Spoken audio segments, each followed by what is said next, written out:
With the national debt crisis looming, top political leaders are facing pressure to make a deal. Today, President Joe Biden met with Speaker Kevin McCarthy to talk about raising the debt ceiling. KCAU-9's Hannah Brandt is in D.C. with the details. This is the first time President Biden and Speaker McCarthy have met one-on-one during this new session of Congress. And the two leaders are really at odds over this debt ceiling debate. When it comes to raising the debt limit, President Biden has already drawn a red line. This should be done without conditions.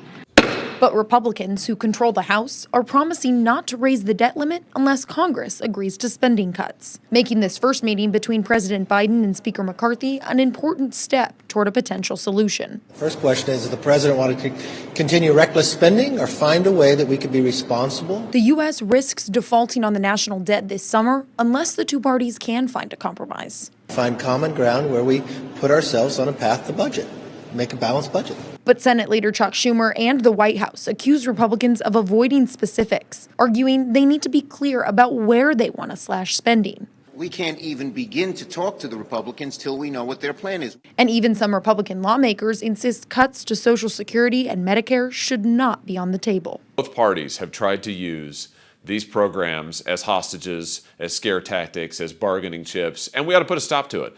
Instead of tying any spending cuts to the debt ceiling, many Democrats say they should be dealt with in separate budget negotiations. But many Republicans see the debt ceiling as important leverage in this fight. In Washington, I'm Hannah Brandt.